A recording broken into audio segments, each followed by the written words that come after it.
Mon frère, ma sœur, il y a dans la semaine des instants que personne ne remarque.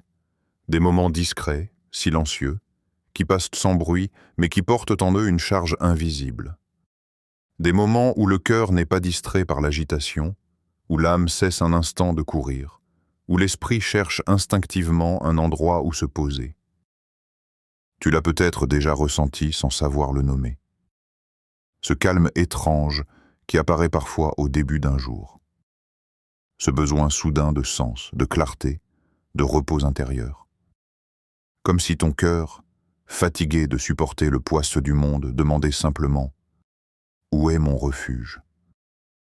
Nous vivons dans une époque où tout sollicite ton attention. Les notifications, les attentes des autres, les inquiétudes pour demain, les regrets d'hier. Et au milieu de ce tumulte, le cœur s'endurcit parfois sans s'en rendre compte. Il continue de battre, mais il bat mécaniquement. Il croit, mais il s'essouffle. Il espère, mais il est encombré. Alors Allah, dans sa miséricorde, a placé dans le temps des respirations. Des moments où l'âme peut se rappeler d'où elle vient. Des instants où la foi n'a pas besoin d'être défendue, expliquée ou prouvée, mais simplement ressentie. Parmi ces moments, certains jours portent une empreinte particulière. Non pas parce qu'ils seraient magiques, non pas parce qu'ils changeraient le destin à eux seuls, mais parce qu'ils ont été honorés par l'exemple prophétique. Et parmi eux, il y a le lundi. Le lundi n'arrive pas avec fracas. Il n'est pas entouré de célébrations. Il ne s'impose pas. Il arrive discrètement, presque humblement, comme s'il attendait que seuls ceux qui ont un cœur attentif le reconnaissent. C'est souvent un jour où beaucoup reprennent leurs habitudes, leurs responsabilités, leurs soucis.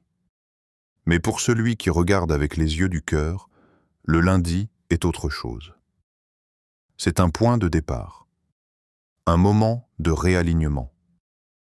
Un jour où l'on peut se demander, sans masque, où en est mon lien avec Allah ? Ce rappel n'est pas là pour te promettre un changement immédiat. Il n'est pas là pour te dire que tout ira bien sans effort.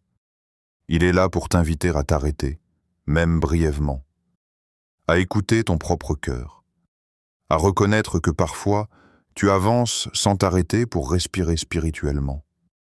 Tu fais ce que tu peux, tu pries, tu travailles, tu tiens bon, mais au fond, quelque chose réclame plus de présence, plus de sincérité, plus de confiance. Allah n'a pas besoin de ton agitation. Il n'a pas besoin de ta performance. Il regarde ton cœur. Et le cœur, lui, a besoin de rappels doux. Pas de reproches, pas de pression, pas de culpabilité constante. Il a besoin qu'on lui rappelle qu'il a un Seigneur, qu'il n'est pas seul, qu'il n'est pas abandonné à ses pensées. Ce rappel est pour celui qui se sent éloigné sans savoir pourquoi. Pour celui qui invoque mais se sent vide. Pour celui qui croit mais dont la foi semble parfois fragile. Le lundi devient alors une opportunité. Pas une obligation supplémentaire, mais une porte. Une porte que tu ouvres si tu veux. Une porte que tu peux laisser fermer aussi. Allah ne force jamais les cœurs. Il appelle, il invite, il attend. Et parfois, il place devant toi un simple rappel, au moment exact où ton cœur en avait besoin, sans que tu ne l'aies formulé clairement. Lorsque l'on parle de l'importance du lundi en islam, il est essentiel de sortir de toute approche émotionnelle excessive. L'islam ne sacralise pas les jours par intuition ou par ressenti personnel. Il les honore par révélation et par exemple prophétique.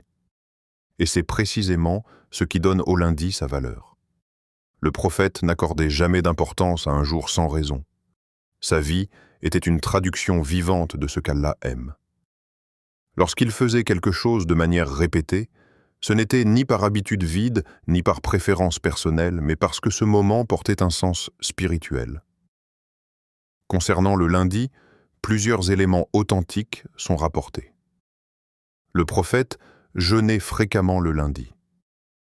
Lorsqu'on l'interrogea à ce sujet, il expliqua que c'était le jour de sa naissance, mais aussi le jour où la révélation avait commencé à descendre sur lui. Ce simple fait nous enseigne déjà une chose fondamentale. Le lundi est lié à la mission prophétique, à la guidance, à la lumière transmise à l'humanité. Mais il y a plus. Dans des hadiths authentiques, il est mentionné que les œuvres des serviteurs sont présentées à Allah le lundi et le jeudi. Cela ne signifie pas qu'Allah découvre nos actions, il sait toutes choses, mais que ces jours sont des moments d'élévation, de présentation, de manifestation des actes. Les savants expliquent que ces moments sont des occasions où le croyant peut être plus conscient de ce qu'il offre à Allah, non pas par peur, mais par amour et par respect. Le prophète aimait que ses œuvres soient élevées alors qu'il était en état d'adoration. Cela nous enseigne une règle spirituelle subtile. Il ne s'agit pas seulement de faire des actes, mais de choisir les moments où l'on se tourne vers Allah. Le lundi devient alors un jour de lucidité, un jour où l'on peut se demander « Qu'est-ce que je présente à Allah aujourd'hui ?» Pas seulement en termes d'action visible, mais en termes d'intention, de confiance, de reliance. Les savants parlent souvent de « fenêtres spirituelles ». Ce ne sont pas des portes automatiques qui s'ouvrent sans effort. Ce sont des moments où le cœur, s'il est attentif, peut être plus réceptif à la guidance, à l'inspiration, au retour sincère vers Allah. Le lundi n'efface pas les péchés à lui seul. Il ne garantit pas l'exaucement sans sincérité. Il ne remplace ni la prière ni l'effort personnel. Mais il offre un cadre dans lequel le croyant peut se repositionner. Un cadre où l'on commence la semaine non pas seulement avec des objectifs mondains, mais avec une orientation intérieure. C'est pour cela que de nombreux savants recommandent de commencer la semaine par un acte de foi. Jeûne, invocation, rappel, lecture du Coran. Non pas comme un rituel figé, mais comme une manière d'ancrer le cœur avant que la semaine ne l'emporte. Dans cette perspective, le lundi devient un point d'équilibre. Un moment où l'on choisit consciemment de ne pas laisser le monde dicter entièrement le rythme du cœur. Ce n'est pas le jour qui est sacré en soi, c'est ce que tu choisis d'y déposer. Et c'est là que commence quelque chose de plus profond, la compréhension que le temps, en islam, n'est jamais neutre. Il peut être rempli ou vidé, honoré ou négligé, transformé ou laissé passer.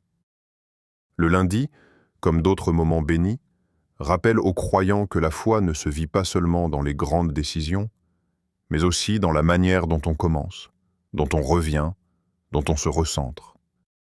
Et cette prise de conscience, lorsqu'elle s'installe, prépare le cœur à quelque chose de plus intime encore.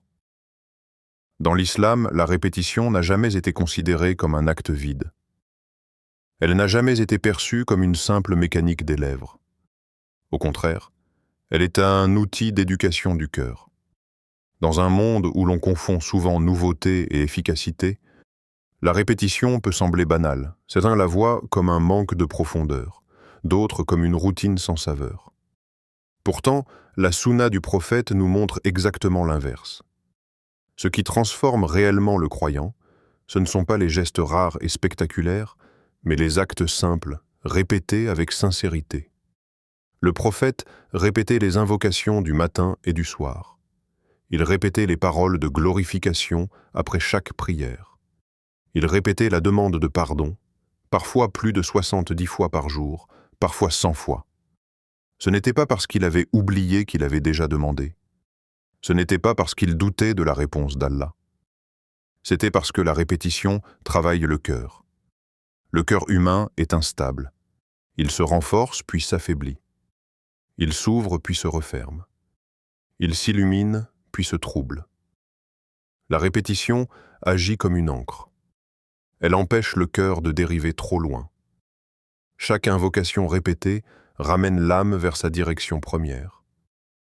C'est une manière douce, patiente, presque invisible, de corriger l'intérieur sans violence. Les savants expliquent que la répétition dans l'adoration n'est pas là pour informer Allah, car Allah sait déjà, mais pour former le serviteur. À force de répéter une parole vraie, le cœur finit par y croire réellement. À force de rappeler la grandeur d'Allah, la peur des créatures diminue. À force de demander pardon, l'orgueil se fissure. Regarde comment Allah a structuré les actes d'adoration. Les prières sont quotidiennes. Le Coran est récité continuellement. Les invocations reviennent matin et soir. Ce n'est pas un hasard. L'être humain oublie. Et la répétition est un remède contre l'oubli. Elle apaise aussi l'âme. Les savants du cœur expliquent que lorsque la langue répète une invocation sincère, le rythme intérieur ralentit. Les pensées se calment, les inquiétudes perdent de leur force. Ce n'est pas de la psychologie moderne, c'est une sagesse spirituelle ancienne, vécue par des générations de croyants. Allah aime ce qui est constant, même si cela semble petit, même si cela n'impressionne personne. Le prophète a dit que l'acte le plus aimé d'Allah est celui qui est régulier, même s'il est modeste. Cette parole change complètement notre rapport à l'adoration. Elle nous libère de la recherche de performances spirituelles. Elle nous recentre sur la fidélité. La répétition construit une relation, comme une goutte d'eau qui, à force de tomber, façonne la pierre, comme une parole répétée qui finit par s'ancrer dans l'identité du croyant. C'est ainsi que la foi devient stable, pas par des élans ponctuels, mais par une présence régulière. Et dans cette logique, certaines paroles répétées prennent une place particulière, car elles résument à elles seules une vision entière de la foi. Il existe des invocations qui sont longues, détaillées, précises. Et il en existe d'autres qui sont courtes, tobres, mais d'une profondeur immense. Parmi elles, certaines ont traversé les générations, non pas parce qu'elles promettaient des résultats visibles immédiats, mais parce qu'elles réorganisent entièrement le cœur du croyant. Cette invocation est connue des savants. Elle est récitée par ceux qui ont compris que la véritable force ne réside pas dans le contrôle, mais dans l'abandon confiant. Son sens est limpide. Allah me suffit. Il est l'unique. Je place ma confiance en lui. Il est le maître de toutes choses. Ces mots ne cherchent pas à impressionner. Ils ne décrivent pas un miracle. Ils décrivent une posture intérieure. Dire « Allah me suffit », ce n'est pas nier les difficultés, ce n'est pas prétendre que tout va bien. C'est affirmer que malgré tout, Allah est plus grand que ce qui t'inquiète. C'est une phrase que prononcent souvent ceux qui ont épuisé les solutions humaines. Ceux qui ont compris que les causes ont des limites, que les appuis peuvent lâcher, que les plans peuvent s'effondrer. Et au moment précis où tout semble instable, cette parole devient un refuge. Il est l'unique. Cette partie de l'invocation recentre la foi. Elle rappelle que personne d'autre ne détient le pouvoir réel. Ni les circonstances, ni les personnes, ni les chiffres, ni les diagnostics. Tout appartient à Allah. Puis vient la phrase la plus exigeante intérieurement. Je place ma confiance en lui. Le tawakkul n'est pas une émotion passagère. C'est une décision du cœur. Placer sa confiance en Allah signifie accepter que le résultat ne soit pas conforme à nos attentes, tout en restant convaincu qu'il sera conforme à sa sagesse. C'est une foi mature, dépouillée de conditions. Les prophètes eux-mêmes ont vécu ce tawakkul. Moussa alayhi salam face à la mer, sans issue apparente. Ibrahim alayhi salam face au feu. Chacun d'eux a avancé sans voir la solution, mais avec une certitude profonde. Allah est présent. Et lorsque l'invocation rappelle qu'Allah est le maître de toutes choses, elle élargit la vision. Elle sort le croyant de son problème étroit. Elle lui rappelle que celui qui gouverne l'univers n'est pas dépassé par une situation personnelle. Cette invocation n'est donc pas une formule magique. Elle ne force pas le destin. Elle réoriente le cœur. Et lorsque le cœur est aligné, les événements prennent un autre sens. Même si la situation ne change pas immédiatement, la manière de la vivre change déjà. C'est pour cela que les savants recommandent de la réciter dans les moments de pression, de peur, de doute. Non pas pour fuir la réalité, mais pour l'affronter avec une foi apaisée. Celui qui répète cette invocation ne dit pas « Je n'ai plus de problème ». Il dit « J'ai un Seigneur ». Et cette simple différence transforme tout. Dire « Allah me suffit » n'est pas une phrase légère. Ce n'est pas une parole que l'on prononce pour se rassurer à la surface. C'est une parole qui descend profondément, là où se cachent les peurs que l'on n'avoue pas, les attentes que l'on dissimule et les blessures que l'on porte en silence. Beaucoup disent ces mots. Peu les vivent réellement. Car dire qu'Allah suffit, ce n'est pas nier les causes. Ce n'est pas faire semblant que les moyens n'existent pas. Ce n'est pas refuser l'aide humaine ou le travail personnel, c'est reconnaître une vérité que l'ego a du mal à accepter. Les causes ont des limites. Tu peux tout faire correctement et voir malgré tout les choses se bloquer. Tu peux frapper à toutes les portes et sentir qu'aucune ne s'ouvre. Tu peux compter sur les gens et découvrir qu'ils ne peuvent pas porter ton poids. Ce n'est pas un échec, c'est une réalité. Les gens déçoivent parfois, non pas par méchanceté, mais par incapacité. Ils ont leurs propres limites, leurs propres peurs, leurs propres priorités. Même ceux qui t'aiment ne peuvent pas toujours t'aider. Même ceux qui promettent ne peuvent pas toujours tenir. Dire « Allah me suffit », c'est accepter cela sans amertume. C'est retirer doucement le cœur de ce qui ne peut pas le porter pour le déposer ailleurs. Allah ne déçoit jamais, non pas parce qu'il donne toujours ce que l'on demande, mais parce qu'il ne retire jamais sa sagesse de ce qu'il décrète. Lorsque tu dis « Allah me suffit », tu fais un acte intérieur radical. Tu cesses de croire que ton salut dépend entièrement des circonstances. Tu cesses de penser que ta valeur dépend des réponses des autres. Tu cesses d'attendre la paix là où elle ne peut pas réellement se trouver. Cette parole est souvent prononcée dans les moments où l'on n'a plus d'énergie pour lutter intérieurement. Quand le cœur est fatigué d'espérer sans voir. Quand l'âme est lasse de porter seule ce qu'elle ne comprend pas. Déposer ses peurs entre les mains d'Allah, ce n'est pas les faire disparaître immédiatement. C'est arrêter de les porter seuls.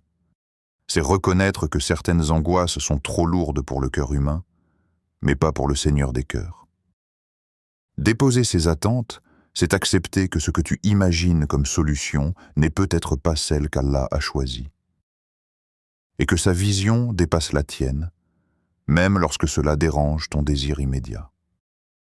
Déposer ses blessures, c'est cesser de se définir par ce qui a fait mal. C'est reconnaître que la guérison ne vient pas toujours par l'explication, mais par la proximité avec celui qui connaît la profondeur de la douleur sans qu'on ait besoin de la formuler. Dire « Allah me suffit », c'est aussi renoncer à une certaine illusion de contrôle. C'est admettre que tu n'as jamais vraiment contrôlé ce qui comptait le plus. Et paradoxalement, cette reconnaissance libère. Car le cœur qui s'appuie sur Allah n'est plus obligé de se raidir pour survivre. Il peut se détendre intérieurement, même au milieu de l'incertitude. Il peut avancer sans être écrasé par la peur de l'échec. Cette parole n'est pas une fuite. C'est un retour. Un retour vers celui qui sait exactement ce que ton cœur supporte et ce qu'il ne peut plus porter seul. Et cette parole, répétée avec sincérité, commence à transformer doucement la manière dont tu regardes ta propre vie, tes épreuves, tes attentes, tes silences. Le tawakkul est souvent mal compris. Certains l'associent à l'inaction, d'autres à une attente passive d'un secours qui tomberait du ciel sans effort. Mais le tawakkul authentique n'a jamais été cela. Le tawakkul, tel qu'enseigné par le Coran et vécu par les prophètes, est un mouvement intérieur qui accompagne l'action, pas qui la remplace. C'est une confiance qui marche, qui agit, qui se confronte à la réalité, tout en laissant le résultat à Allah. Le croyant agit. Il fait sa part. Il utilise les moyens licites. Il réfléchit, il consulte, il se lève. Puis, une fois cela fait, il relâche ce qu'il ne contrôle pas. Regarde Moussa alayhi salam. Devant lui, la mer. Derrière lui, Pharaon et son armée. Aucune issue visible. Humainement, tout est terminé. Les causes sont épuisées. Il n'y a ni bateau, ni pont, ni négociation possible. Et pourtant, Moussa ne s'effondre pas intérieurement. Il ne panique pas. Il ne nie pas le danger non plus. Il avance avec une certitude calme. Allah est avec moi. Ce n'est pas la mer qui s'ouvre en premier, c'est le cœur qui est déjà appuyé sur Allah. Le tawakkul précède souvent la solution visible. Il n'est pas la conséquence du miracle. Il en est la condition intérieure. Regarde Zacharia alayhi salam. Un homme âgé, une épouse stérile, des années d'invocation silencieuse. Toutes les causes apparentes disent que c'est impossible. Et pourtant, il continue à invoquer. Non pas par naïveté, mais par confiance. Il agit selon ce qui est en son pouvoir. Il prie, il demande, il se tourne vers Allah. Puis il accepte le rythme divin. Le tawakkul, ici, n'est pas un abandon de l'effort. C'est une persévérance sans agitation. Une foi qui ne se mesure pas à la rapidité de la réponse, mais à la stabilité du cœur pendant l'attente. Quand le cœur s'appuie réellement sur Allah, les issues apparaissent parfois de manière spectaculaire. Et parfois, elles apparaissent de manière très discrète. Une opportunité inattendue. Une porte qui s'ouvre lentement. Un changement intérieur qui rend la situation supportable alors qu'elle ne l'était pas avant. Le tawakkul ne promet pas une vie sans difficulté. Il promet une vie où les difficultés ne détruisent pas le cœur. Le croyant qui vit le tawakkul comprend que son rôle n'est pas de forcer le résultat, mais d'être fidèle dans l'effort et sincère dans la confiance.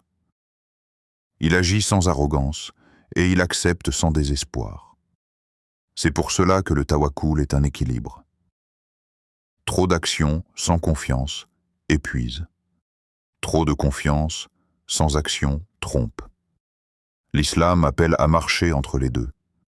Et lorsque cet équilibre commence à s'installer dans le cœur, quelque chose change dans la manière d'affronter la vie.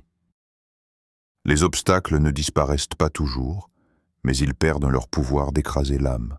Le croyant avance, non pas parce qu'il est sûr de l'issue, mais parce qu'il est sûr de celui à qui il confie l'issue. Il y a des moments où le monde semble respirer plus lentement. Des instants où le bruit recule, où l'agitation se suspend, où même le temps paraît moins pressé. Ces moments sont rares, non pas parce qu'ils n'existent pas, mais parce que nous les traversons souvent sans les habiter. Les savants ont toujours attiré l'attention sur cela. Toutes les minutes ne se ressemblent pas sur le plan spirituel. Non pas parce qu'Allah serait plus proche à certains instants qu'à d'autres, il est toujours proche, mais parce que le cœur humain, lui, n'est pas toujours disponible. Après la prière de Fajr, quelque chose est différent. Le jour n'a pas encore imposé son rythme. Les voix sont rares. Les obligations n'ont pas encore envahi l'esprit. C'est un moment où le cœur n'a pas encore été dispersé. Même celui qui se sent lourd intérieurement remarque souvent que, juste après Fajr, l'âme est plus calme, plus réceptive, moins saturée. Les savants expliquent que le matin est un moment où les anges sont présents, où les œuvres nocturnes viennent de s'achever, où une nouvelle page de la journée s'ouvre. Ce n'est pas un moment magique, mais un moment vierge. Tôt le matin, avant que le monde ne réclame quelque chose de toi, Allah t'offre un espace. Un espace qui ne demande ni longue préparation, ni discours élaboré. Quelques minutes suffisent. Pas pour multiplier les paroles, mais pour être réellement présent, loin du bruit. Le bruit n'est pas seulement sonore, il est aussi mental. Les pensées qui se bousculent, les images qui surgissent, les inquiétudes qui parlent toutes en même temps. L'invocation, pour être profonde, a besoin d'un minimum de silence intérieur. Pas un silence parfait, il est rare, mais un silence choisi. Loin des écrans. Ce point est devenu crucial. Les écrans fragmentent l'attention. Ils habituent l'esprit à sauter d'une chose à l'autre sans jamais se poser.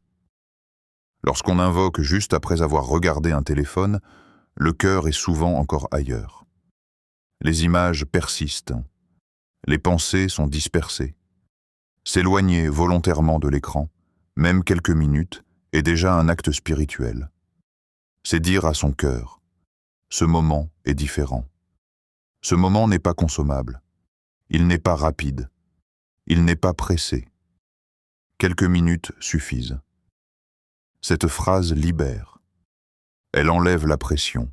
Beaucoup pensent qu'il faut de longues heures pour que l'invocation soit acceptée. Or, les savants rappellent que ce n'est pas la quantité de paroles qui ouvre les portes, mais la qualité de présence.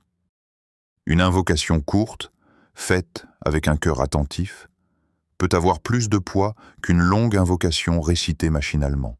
Ce n'est pas la durée qui compte, mais l'intensité intérieure. Certains des plus grands moments spirituels des prophètes se sont produits dans des instants très courts. Une parole, un appel, un souffle de confiance. Le moment propice, en réalité, n'est pas seulement inscrit dans l'horloge. Il est inscrit dans l'état du cœur à cet instant précis. Et pourtant, Allah, dans sa sagesse, nous facilite la tâche en nous indiquant des moments où le cœur a plus de chances d'être disponible. Le matin, après Fajr, est un de ces cadeaux silencieux. Un moment qui n'exige rien, mais qui offre beaucoup. Un moment où l'on peut s'asseoir, même fatigué, même imparfait, et simplement dire « Oh Allah ». Avant même que les mots ne sortent de ta bouche, quelque chose d'essentiel se joue. L'invocation commence avant la première parole. Elle commence dans l'état du cœur. Le prophète nous a enseigné une vérité simple mais exigeante. Allah répond à celui qui l'invoque avec un cœur vivant, attentif et confiant. Cela signifie qu'il est possible de prononcer les mots justes, au bon moment, tout en étant intérieurement absent. Un cœur vivant. Un cœur vivant n'est pas un cœur parfait. Ce n'est pas un cœur sans péché. Ce n'est pas un cœur toujours concentré. C'est un cœur qui ressent. Un cœur qui reconnaît son besoin. Un cœur qui n'est pas fermé par l'orgueil. Beaucoup invoquent Allah tout en gardant une distance intérieure. Ils parlent, mais sans vraiment s'ouvrir. Ils demandent, mais sans se déposer. Or, l'invocation n'est pas une formalité. C'est une rencontre. Avant d'invoquer, calme ton esprit. Cela ne signifie pas chasser toutes les pensées, c'est presque impossible. Cela signifie ralentir volontairement. Respirer. Accepter que l'esprit soit imparfait, mais décider de ne pas le nourrir davantage. Assieds-toi. Respire. Ne te presse pas. Fais ta niya. La niya n'est pas une phrase compliquée. C'est une orientation intérieure. Pourquoi suis-je en train d'invoquer? Pour être vu? Pour être rassuré? Ou parce que j'ai réellement besoin d'Allah? Cette intention, même silencieuse, redonne de la vérité à l'invocation. Puis parle à Allah simplement. Pas comme un discours, pas comme un texte appris, pas comme une performance spirituelle. Parle comme on parle à celui qui connaît déjà ce que tu caches aux autres. Parle avec tes mots, même s'ils sont maladroits, même s'ils sont désordonnés. Les savants disent que l'invocation la plus sincère est souvent celle qui n'est pas bien formulée, mais qui est vraie. Celle qui sort du cœur avant de passer par la langue. Il n'y a pas besoin de belles phrases. Il n'y a pas besoin de longues listes. Il y a besoin de vérité. Parle à Allah comme à un confident.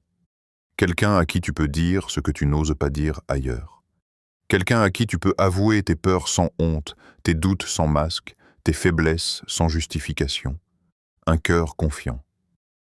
La confiance ne signifie pas être sûr du résultat. Elle signifie être sûr du Seigneur. Être sûr qu'Allah entend. Être sûr qu'il sait. Être sûr qu'il ne méprise pas une invocation sincère, même si la réponse prend du temps, même si la forme surprend. Le prophète nous a mis en garde contre l'invocation faite avec un cœur distrait. Non pas pour nous décourager, mais pour nous inviter à revenir à l'essentiel, la présence. Avant d'invoquer, pose-toi cette question silencieuse. Suis-je vraiment là, pas physiquement, intérieurement? Même si la réponse est imparfaite, même si le cœur vacille, cette simple honnêteté est déjà une porte. Car Allah n'attend pas un cœur irréprochable.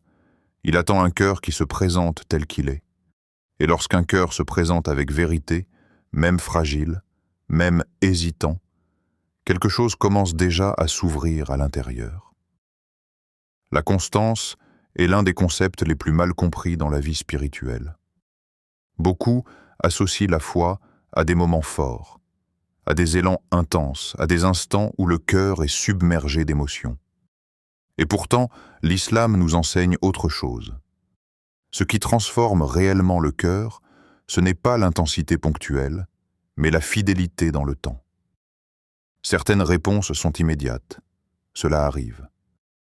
Allah est capable de dire « sois » et la chose est. Mais d'autres réponses prennent du temps. Non pas parce qu'Allah tarde, mais parce que le temps fait partie de la réponse. Allah sait quand donner. Il sait comment donner.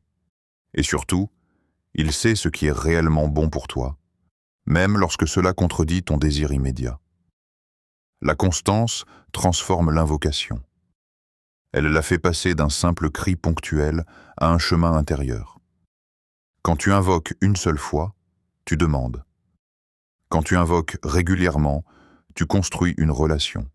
Tu reviens. Tu frappes encore. Tu montres que ton cœur est toujours là, même sans réponse visible. Le prophète nous a enseigné que l'acte le plus aimé d'Allah est celui qui est constant, même s'il est petit. Cette parole change tout. Elle nous libère de la comparaison, de la pression, de l'idée qu'il faudrait faire beaucoup pour être aimé d'Allah. Non, il faut être fidèle. La régularité éduque le cœur à la patience. Elle apprend à l'âme à ne pas conditionner sa foi à un résultat immédiat. Elle installe une confiance plus mature, moins dépendante des circonstances. Beaucoup abandonnent l'invocation non pas parce qu'ils n'y croient plus, mais parce qu'ils n'ont rien vu changer extérieurement. Or, la constance agit souvent d'abord à l'intérieur. Elle creuse lentement. Elle nettoie. Elle réorganise les attentes. Il arrive qu'Allah retarde une réponse parce que le cœur n'est pas encore prêt à la recevoir. Il arrive qu'il transforme la demande en autre chose de plus bénéfique. Il arrive qu'il protège le serviteur d'un bien apparent qui aurait été un mal profond. La constance est une forme de soumission silencieuse. Elle dit « Je continue, même quand je ne comprends pas ». Et cette posture est précieuse aux yeux d'Allah. Celui qui est constant comprend, avec le temps, que l'invocation n'est jamais une perte de temps. Même lorsque rien ne semble changer, quelque chose se construit. Et parfois, lorsque le cœur est enfin prêt, la réponse arrive d'une manière que l'on n'aurait jamais imaginée. Par la permission d'Allah, une invocation sincère et répétée peut apporter des changements profonds. Pas toujours spectaculaires, pas toujours visibles immédiatement, mais réels. Elle peut apporter l'apaisement du cœur. Cet apaisement n'est pas l'absence de problème. C'est la présence d'une paix intérieure qui permet de respirer même au milieu de la tempête. Une tranquillité qui ne dépend plus entièrement des circonstances. Elle peut apporter de la clarté dans la confusion. Quand l'esprit est saturé, quand les décisions semblent impossibles, l'invocation régulière nettoie le brouillard intérieur.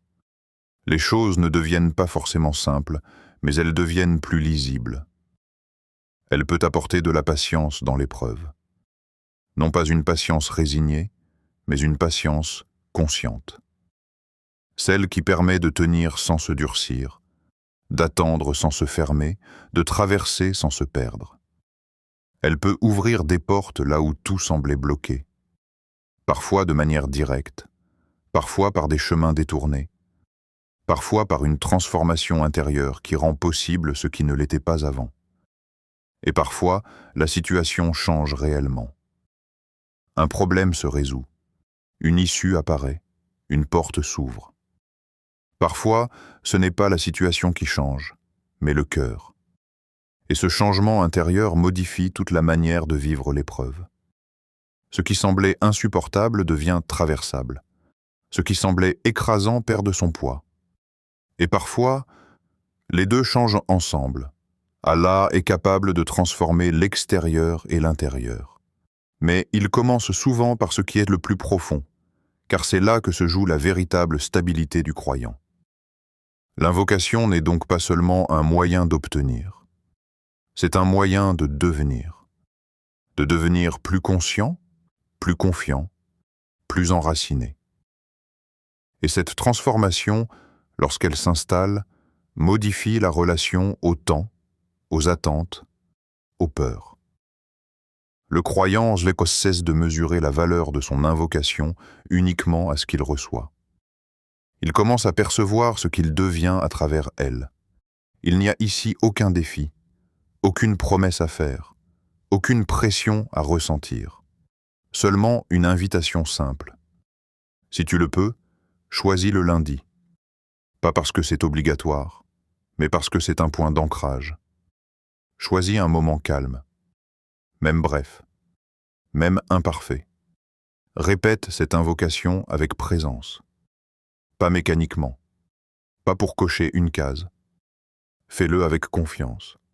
Même si cette confiance est fragile, même si elle vacille, ce n'est pas un contrat, ce n'est pas un pacte. C'est un espoir posé dans le cœur. L'engagement spirituel le plus sincère est souvent discret. Il ne s'annonce pas, il ne se proclame pas. Il se vit intérieurement. Et Allah voit ce que personne ne voit. Tu n'as pas besoin d'être constant pour toute la vie. Tu n'as pas besoin de garantir quoi que ce soit. Il suffit de commencer, de revenir, de ne pas fermer la porte. Mon frère, ma sœur, l'invocation n'est jamais perdue. Jamais. Elle est soit exaucée, soit repoussée pour un bien que tu ne vois pas encore, soit transformée en récompense pour l'au-delà. Chaque invocation est entendue. Chaque soupir est connu. Chaque silence est compris. Continue à frapper à la porte d'Allah, même doucement, même sans force. Cette porte ne reste jamais fermée à celui qui persévère, même avec un cœur fragile, même avec des mots hésitants. Qu'Allah illumine ton cœur, qu'il te facilite ce qui t'est difficile, qu'il te rapproche de lui par la souna, par la confiance, par la constance. Et si, un jour, tu te sens fatigué d'invoquer, rappelle-toi simplement ceci. Ce n'est pas toi qui maintiens la relation. C'est Allah qui t'a invité à lui parler.